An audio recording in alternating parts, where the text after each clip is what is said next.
fuck? I don't know what happened, but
thank you.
Like the Shoutout and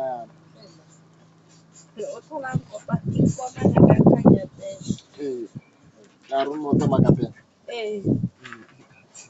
Get you good before ma. Oh, you go is such a valley. The music. Yes,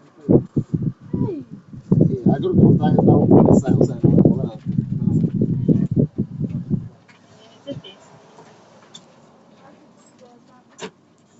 Oscar, why?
Fuck, this thing be cutting, man, while I'm still on it. I don't know why it's cutting.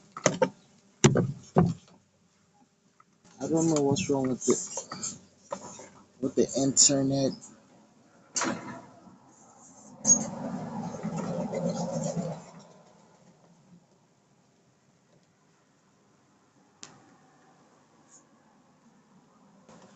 I don't want to do cut because I want to be live all day.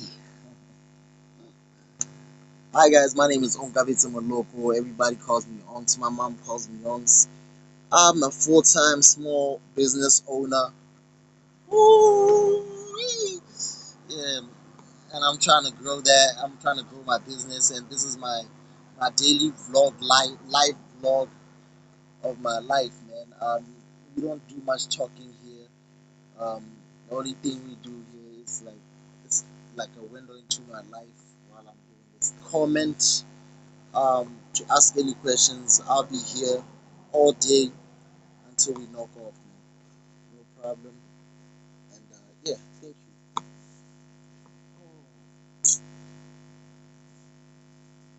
So,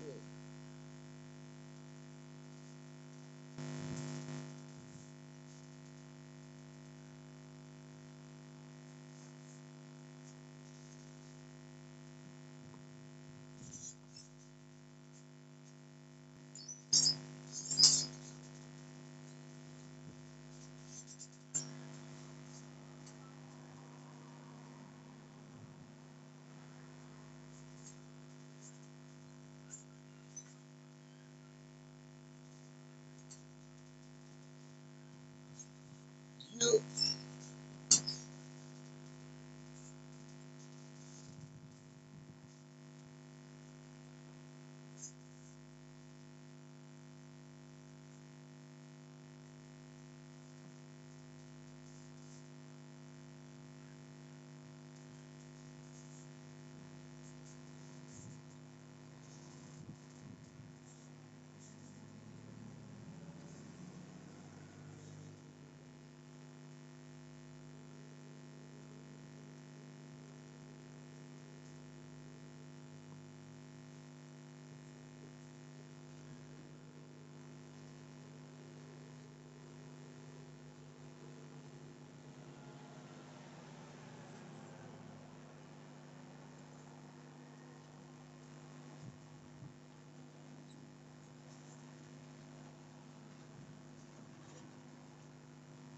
hey.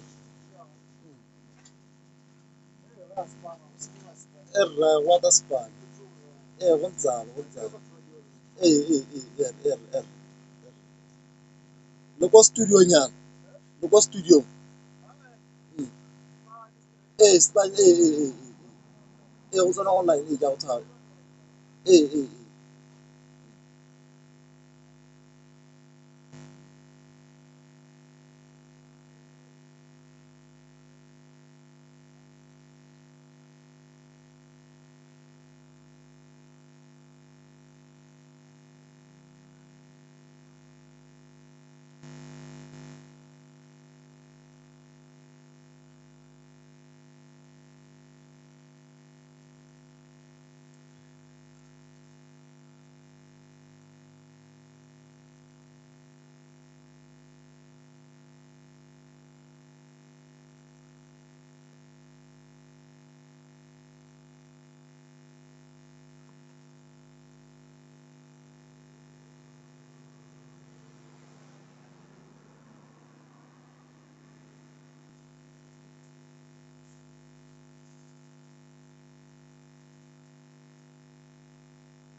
Like, I'm watching.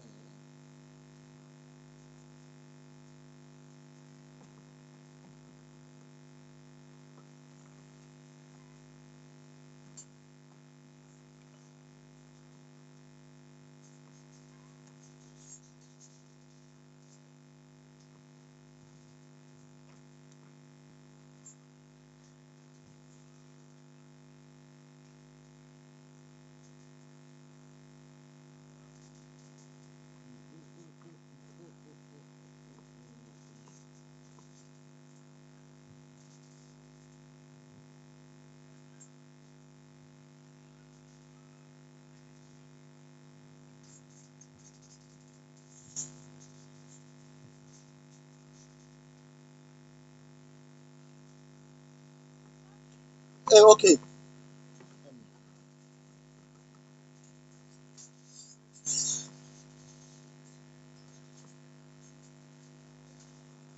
Like I've been having like a huge problem from where my life is on for some reason, without me realizing the life cuts for no reason at all. Like there is a reason, but I can't figure it out. So yeah, I have to figure that out so that the life doesn't cut. No?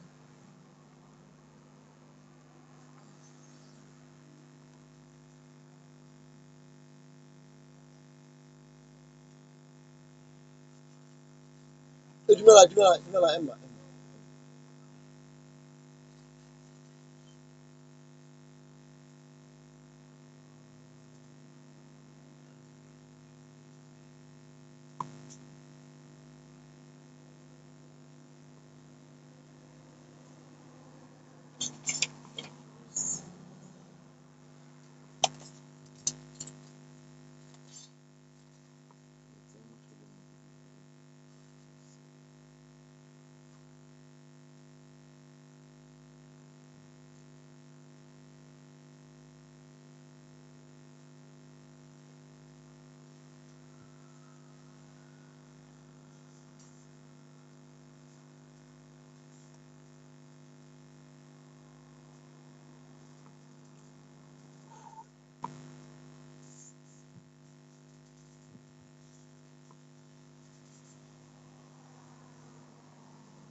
get it out of here.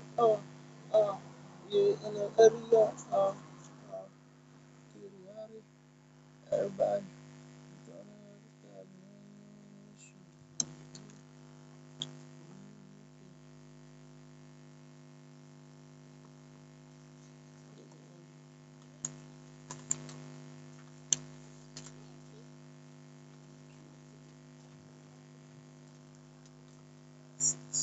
Mela.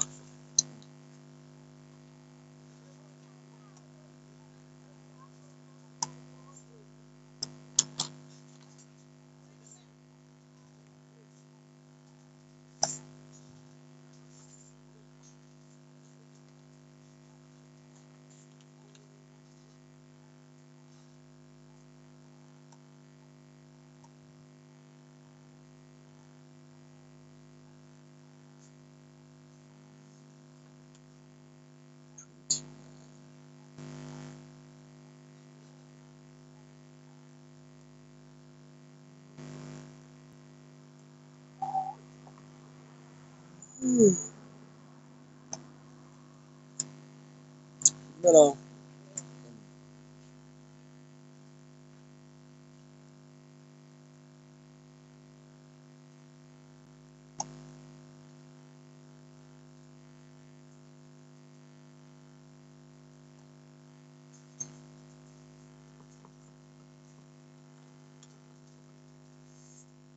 Yo, get it out of here.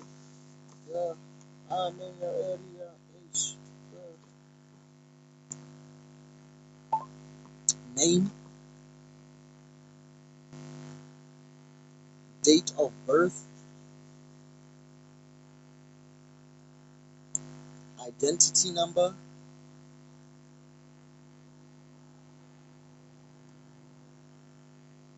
physical address, postal address, contact, postal address,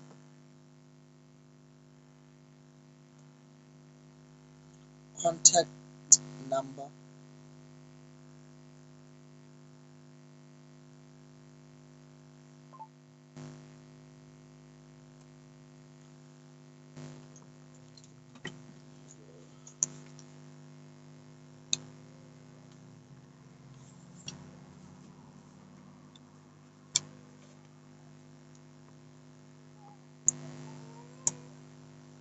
ejumela mam.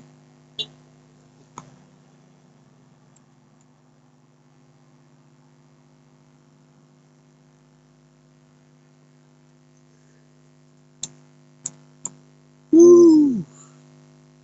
Yeah, man. I wonder what's this dashboard about? There's a dashboard.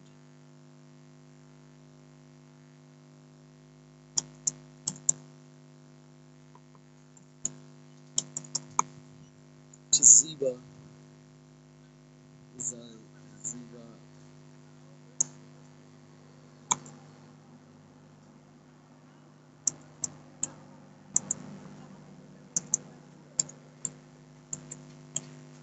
Mela.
kept shouting about music.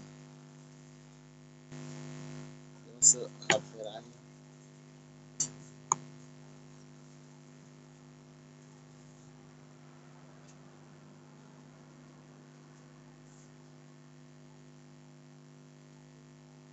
In the skies of Tokyo.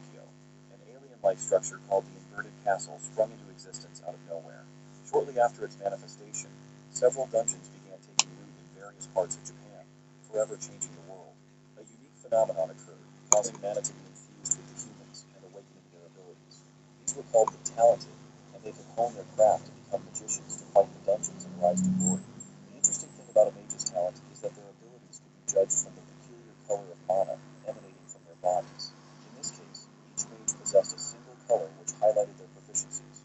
But in some rare cases, mutations like the dual color wielders also come into reality. This is the case with the protagonist's younger brother, a dude who's got an outfit that I want to steal.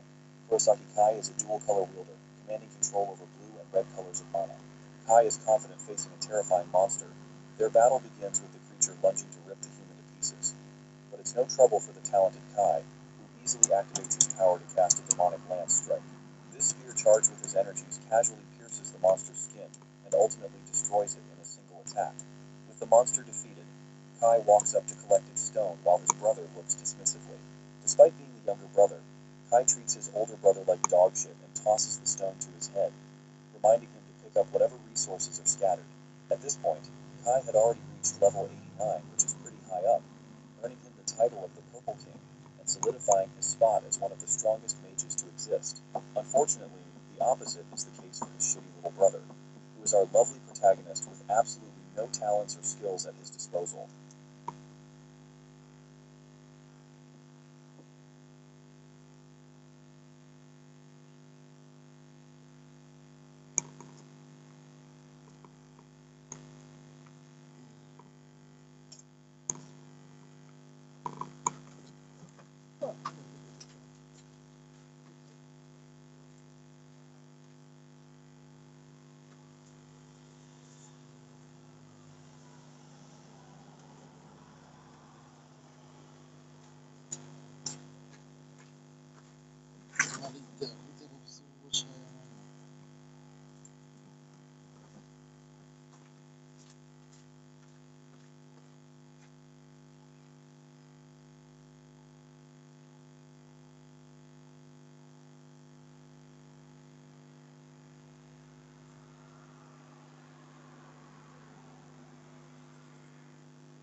Makeletse ngwanyana monna, ngwanyana o rata ho lediwa.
You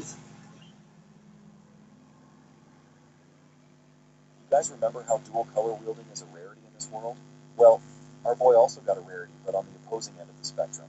He got the rarity of being colorless and devoid of powers. Introducing Kurosaki Ray, the level 1 loser. Now Ray is shown to be a persistent person, because despite not having access to any powers, Ro is determined to become a mage regardless. It's mainly why he works as a porter for now, the goal being to collect resources for his brother's party, who took pity on Ray and tagged him along. All this time, Ray has been partaking on these dangerous quests and dragging himself down in the hopes that someday, just one day, a miracle will occur and unlock some of his powers. Having blindly entrusted his dreams to that little hope, he still continues to travel with them today. Now let's talk about the present state of the party. They've just arrived at the boss's room, but with the way things have been going so far, Uncle, Kai's think that this is going to be easy too. The giant doors open to allow them inside as Kai's party walks in the dark room while observing their surroundings. Suddenly, they see a figure facing them in the distance. Strangely enough, this figure appears somewhat human in its physical appearance. But hold on to your horses, because things are about to get wild with the god of time and space. Kronos looks at them with a bored expression, while Kai thinks this guy is just another fodder in his path. Expecting things to go like cakewalk like last time, he infuses his energy in multiple spheres and sends the projectiles blitzing at the Kronos. In response, the god of time and space casually pulls out his dimensional blade and makes a mockery out of the attack by swiping down the spheres. Ro is literally mewing with that 1,000-yard stare because he is not impressed. Kai, on the other hand, is in a chokehold, not knowing what to do. In a brutal, gruesome twist, Kronos locks down Kai as a target before impaling his thick skull with his attack. Now that is the definition of cold, because I was somewhat expecting this guy to make it to the end, like all annoying rival characters too. Witnessing his dead body flop to the ground, Kai's mates are speechless, while Ray doesn't even have a chance to comprehend what's taking place before his eyes. Hesitant to believe what just happened, Ray questions his own senses, unable to accept that the Purple King and one of the strongest mages in the world was taken out with a single attack.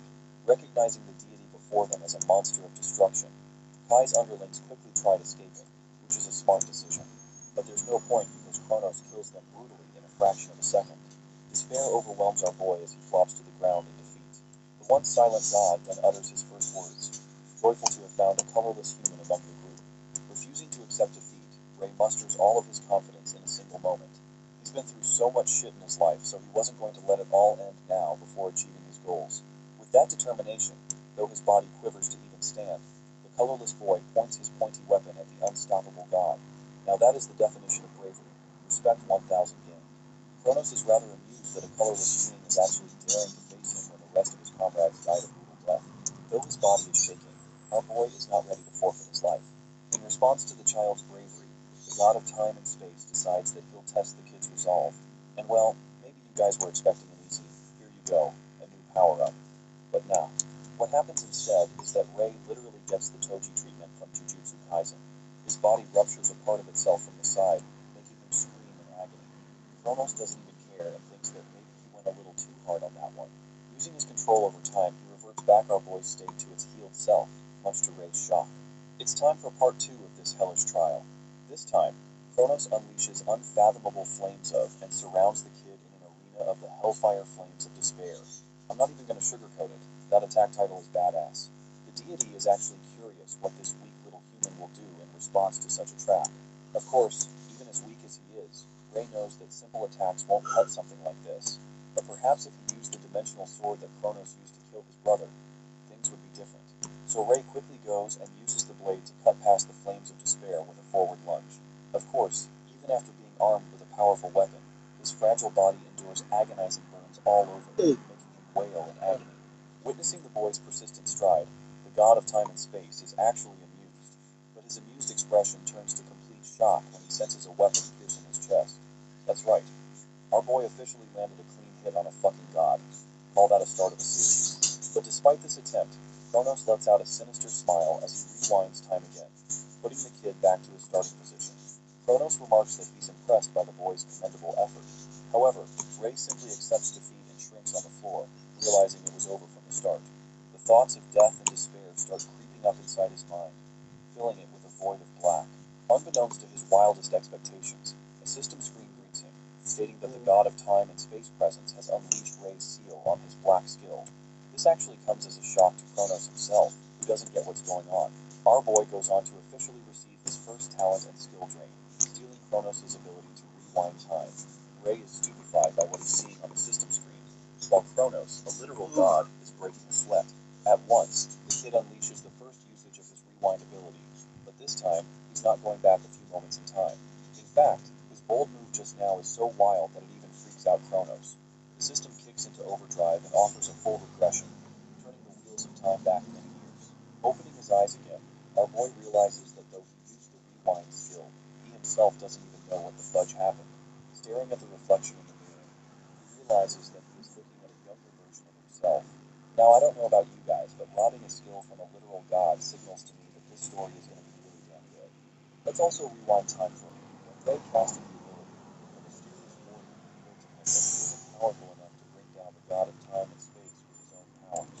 That is the main reason he entrusted this ability with Ray, believing that it should be capable of eventually defeating Kronos in the end. Back to the present, or better yet, the past. Our boy is contemplating if this is some kind of dream or not. But when he looks out the window, he sees the inverted castle maintaining its white color, even though the castle was black yesterday and was last seen as pure white 7 years ago. It tainted and eventually became a full black. Then and only then did its door open, and venturing through the castle, they encountered the god of time and space. Things start falling into pieces as Ray recalls the usage of his rewinding ability, thanks to skill drain. Checking his phone just to confirm, Ro realizes he actually did make it 7 years into the past. Popping open his skill window, he learns via the system that he has access to skill drain, but the rewinding ability is gone. But our boy couldn't give a damn about that because finally, just finally, he had acquired a talent for himself. His efforts of being unable to form a skill for a decade straight were despairing enough. Thanks to this new ability, he can open new doors and do things he could only dream about. Checking his phone, Ray suddenly realizes that today is supposed to be the day of the mage exam.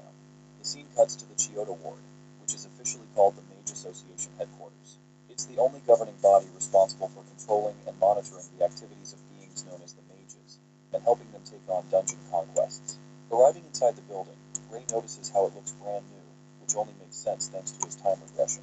Suddenly, Goto and Oike, the same dudes who are Kai's lackeys, bully him for being a colorless loser who's here for no reason. Even Ray remembers these clowns since he was a part of their party. Goto and Oiki are pretty invasive of our boy's space, and entertain the possibility that their dear colorless fellow over here is going to partake in the exam. They think it's pointless to take such an exam when you have no talent, and though he hates to admit it, Ray knows that they're right. It's not like this is his first ever rodeo. In fact, our boy actually retook the mage exam more than anyone just to get a passing grade. But in the end, all he got was failure upon failure. Swatting his hand away, Ray leaves the discussion, shocking the clowns that he's grown a bit of a spine out of nowhere.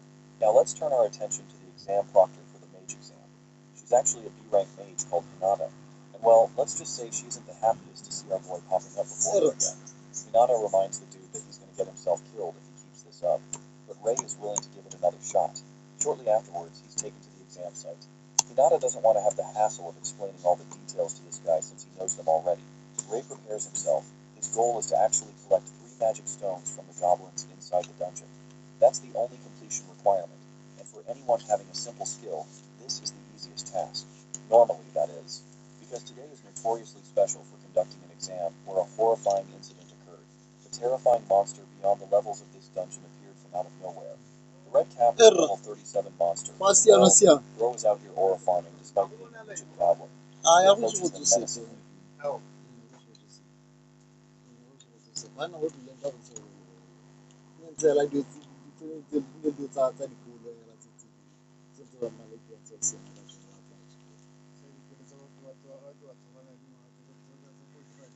Tsako brigade, tsako brigade they were about 18 to 35. Tsako technical college in 18 to 35 college. No one else college tsako teaching.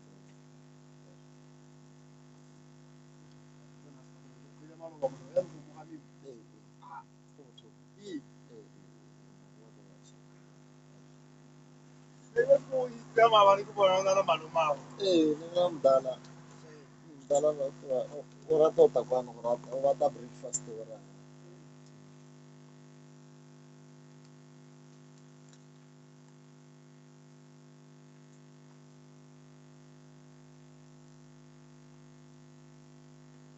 While the proctor is stunned that a creature like this appeared, she marches forth to become the decoy, all the while urging our boy to run for his life.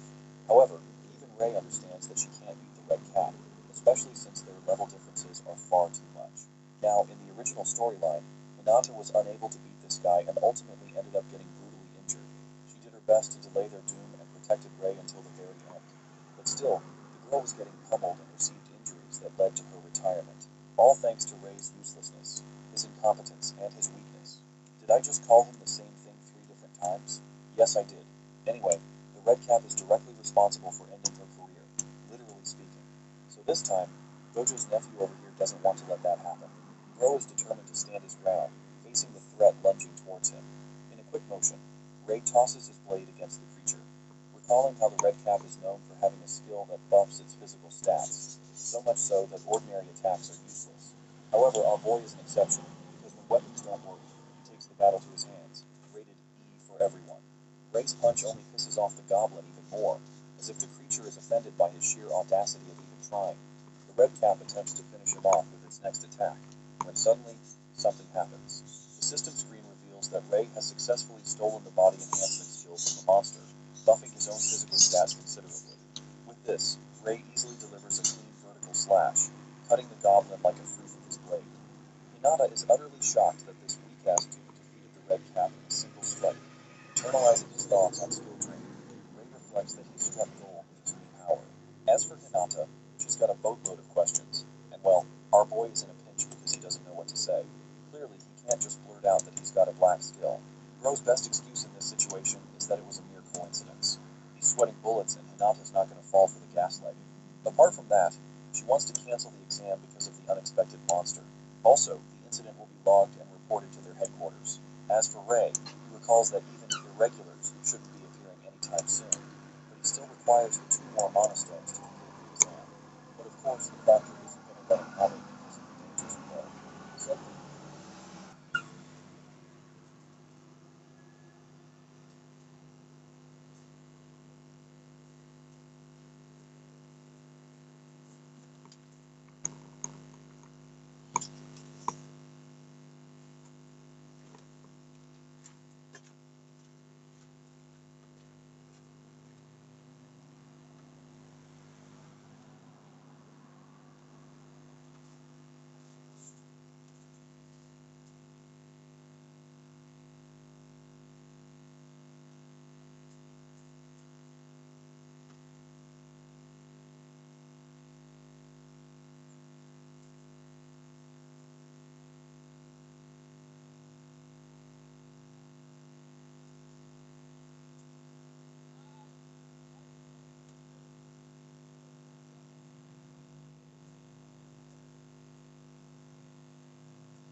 Ewa romo tsa.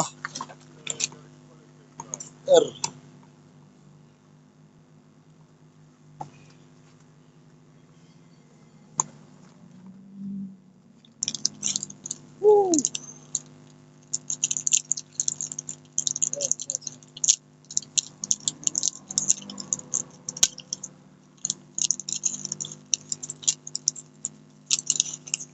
Young niggas from Regina stay hungry. Let's go grind.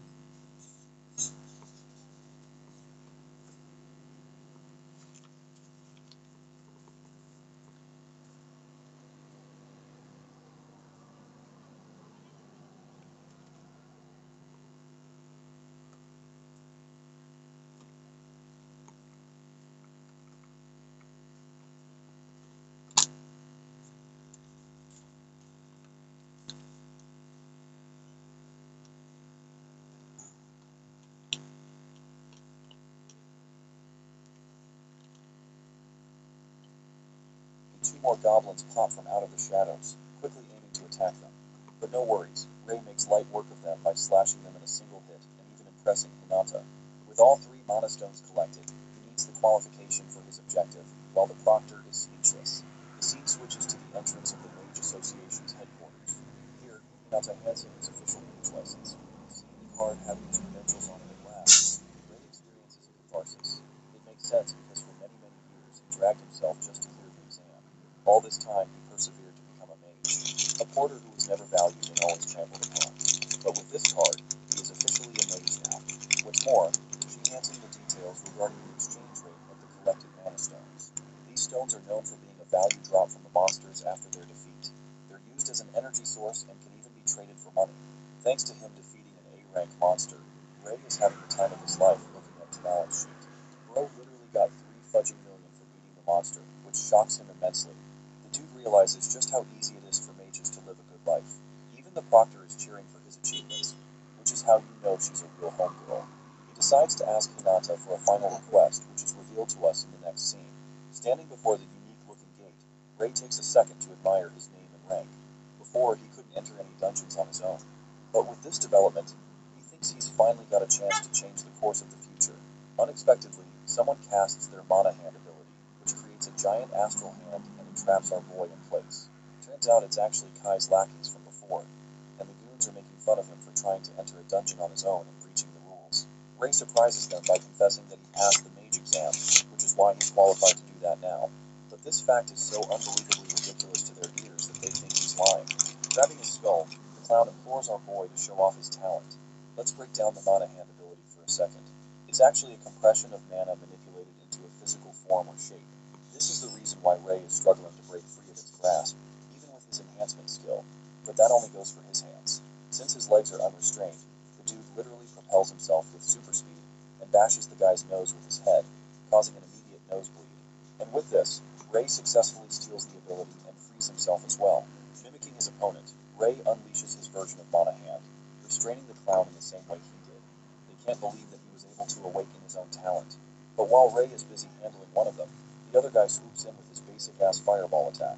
To counter this attack, Ray activates his extreme body enhancement skill, emitting a glowing golden aura.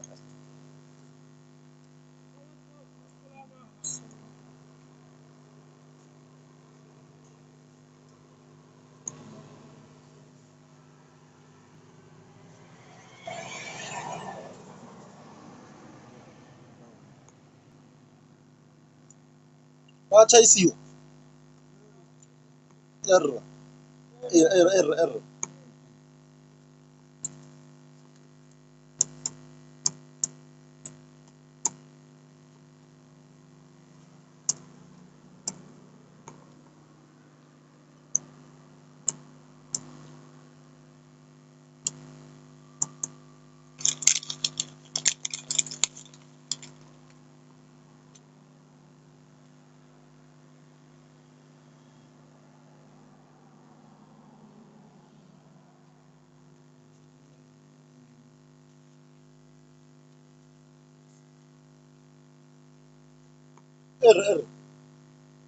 Watch I see you.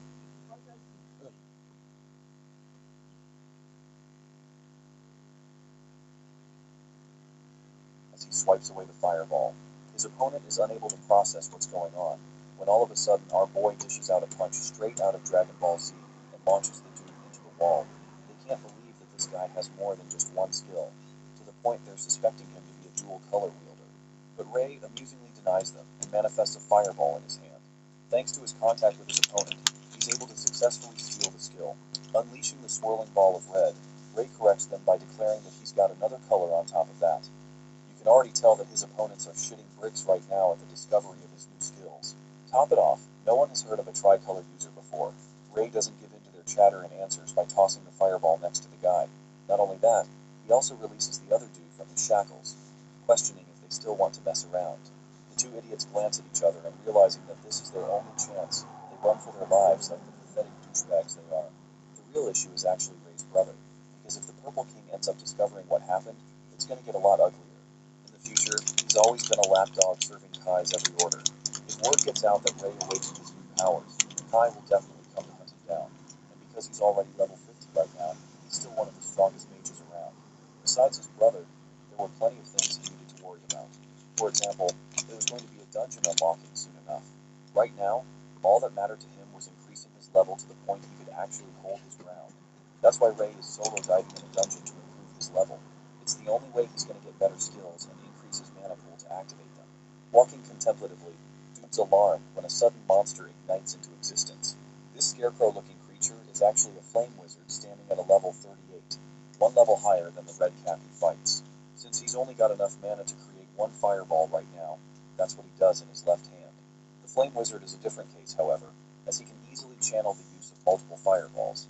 This deficiency and gap in skill is actually caused by the difference in levels. The fireballs are launched right towards our boy, who releases his own to counter them. Unfortunately for him, though, his attack only counters one of his opponent's fireballs, but the rest of them still require dodging. So he does, regaining his ground and assessing that this fight can't be won in a head-on collision. But despite the circumstances, one thing is certain. No matter the level of his opponent, there's always an opening that can be exploited. So Ray takes full advantage of that and closes down on the wizard who knows he's about to get his ass beat. With only a 2-second timer at his disposal, Ray demolishes the fire wizard with a Mike Tyson knockdown. Upon first contact, he immediately steals the fireball skill from his opponent, which is also the only method of the wizard's attack. The monster tries to attack him again, gesturing its weapon to cast the spell, but this battle's already over with Ray having stolen the skill, causing him to activate it around the wizard, engulfing the monster in a hurricane of flames. And with that, the fire wizard is defeated. Shortly after its defeat, our boy levels up 4 times in a row after beating a high-level monster. It only makes sense to him that the stronger monsters guarantee more experience points, and though typically it's quite troublesome to deal with these guys, skill drain is a surefire way of beating them with ease. We also get a reveal on his current level. Ray jumps from level 8 to 12 with this one encounter. Preparing himself for his arduous task ahead, he plans to get to level 30 at the very least in this dungeon, and so it begins as our boy takes down another fire wizard, and a red cap, as well as a lizard warrior. After a certain amount of time, he gained enough levels to climb all the way up to 27, but of course it's getting harder to level up at the same exponential speed. That means, in order to reach level 30, he has to find even stronger monsters to kill. So that's what he does by venturing towards the deepest part of the dungeon, the boss room. Standing before it, Rick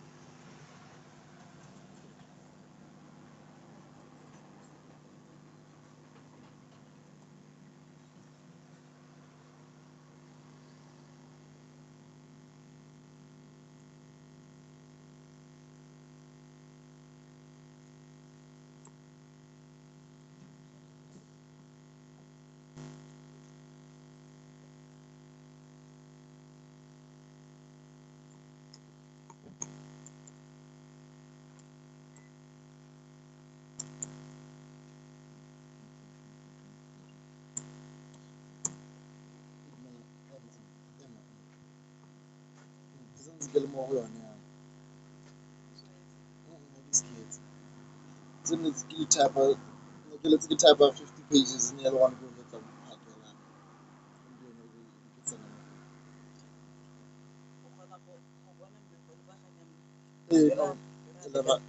No, yeah.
Look it up database.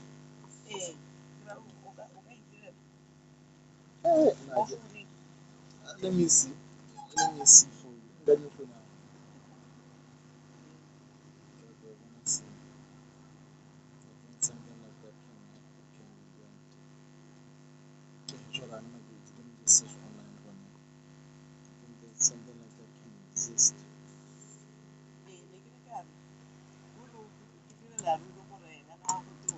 When I register, but something like that means it's good and report. But really, it helps our not be the data entry. Yeah, I'm not sure. But I'm over register. We're not going to see.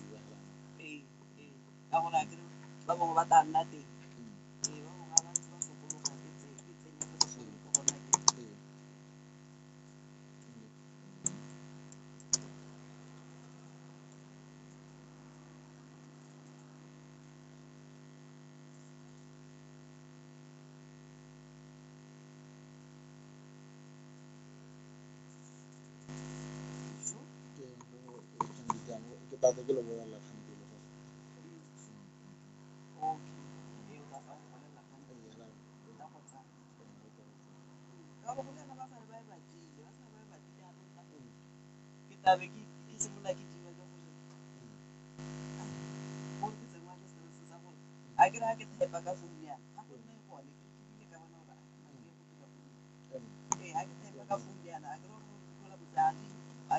Ke a bona. Father, go mo ke buang ka gone kana gone. Not even a table. Gore e tlo be e le form wa bona. Wena wa e fila yone e fila table. Yone e tlo be e na le section ya name, date of birth, ID number, physical address, postal address. Yone ga o e fila yone e na e le open hela gore enter e tlo be e fila kwa e be sa le empty le ena la gore direla another entry.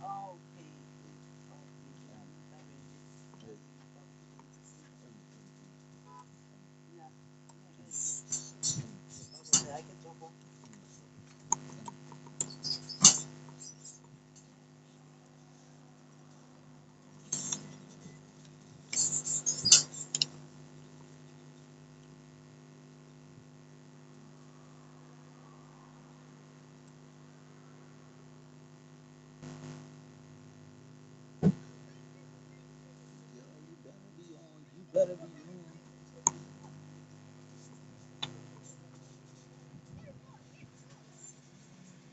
Hate on a boy because they love me. They put together because they don't love me.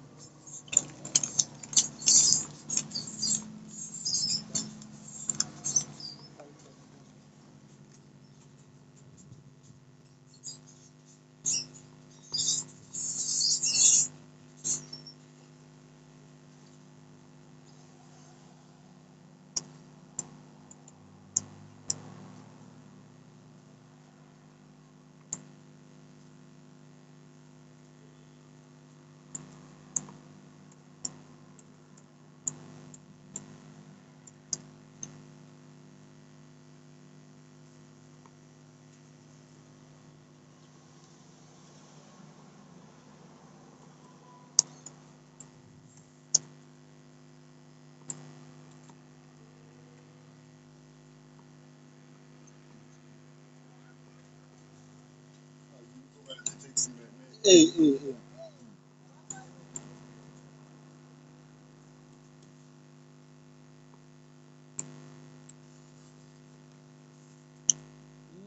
Yo, yo, yo.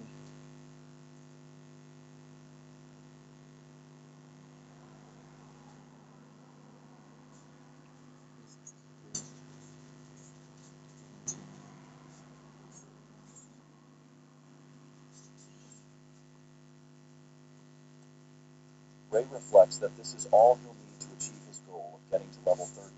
The boy reaches for the door and enters inside. It's an empty arena, and in the distance, a warrior is making his way to him out of the shadows. Donning a green aura, this monster is called the Skull Demon. His design is the definition of badass, and he's even got high-level imps as his underlings. Ray recognizes the threat, because now he's facing numerous high-level opponents in a direct flight. His only chance of victory is stealing their skills. Using body enhancement at full scale, our boy blitzes towards the boss monster. He pulls back his fist to prepare a powerful punch and releases it. But to his shock, the Skull Demon doesn't even move. In fact, the attack doesn't even connect to him as it is prevented by some kind of barrier. This alerts the mage as he draws back and gains his distance, spotting the hexagonal shield protecting the boss monster. It's just like he suspected. Getting through that mana barrier is a hassle. And because of that, he won't be able to use skill drain, which means the Skull Demon is a tough matchup for him. The demonic creature lets out a battle cry before speedily advancing towards its humanly target. Our boy appears shaken by its tremendous speed as the creature's attack misses him by an inch. Realizing that he's in a tough spot, Ray believes he should let loose with his last resort. In order to bypass that sturdy mana barrier, he's going to need to deploy a different approach. That's where the flying imps come in, because while our boy doesn't have enough strength on his own, he can do something else. So Ray rushes to target one of the flying imps, hitting it with a solid swing because, like I said, his hands are rated E for everyone, even if you're an oversized bat. This kicks in his skill drain ability, stealing the ice needle from them. Next up, our boy follows through with a fireball strike, demolishing the imp with his ability. With one of them turned into a No. french fry, he spots the other and activates his newest ability, Ice Needle, to impale the second imp, sending it down immediately. Now that the distractions are removed from the battlefield, Ray focuses his attention on the Skull Demon, who casually resummons the imp using his summoning magic. You might be wondering that he wasted his time just now, but that's not the case at all. This ability is actually to his benefit, because this is exactly what Ray is looking for as he taps into his enhanced state again. Slashing apart another imp, he achieves level 28, allowing himself a chance to gather experience points. With the his sudden level up, the system informs him about his qualifications to activate skill synthesis. This was Ray's plan all along. Let's go back to the roaring skull demon, who spots Ray using the ice needle and the fireball skills to take advantage. With simultaneous casting, he activates the synthesis process, merging the two skills into a unique mixture. Armed with this new ability, our boy lunges forth to strike down the monster with an aerial attack. Like last time, the skull demon activates his mana barrier to protect itself against the devastating Fire Lance attack. The attack connects with the shield, but it is beyond what the shield can take, causing it to shatter and eventually break apart to pieces. And that's how Ray broke the mana barrier and acquired it for himself.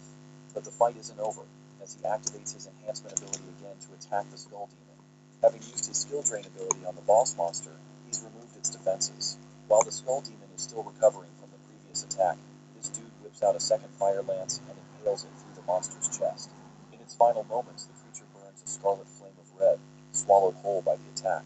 Upon the boss monster's defeat, it drops a green mana stone. Apart from that, Ray's personal development comes in the form of 4 level ups in a row, which is amazing since he's now level 33 by the end of a single battle.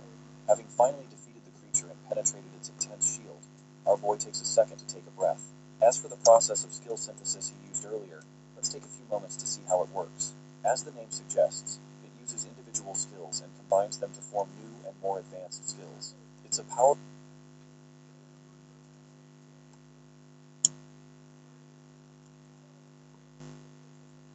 Hey, hey, hey, hey. Hands up.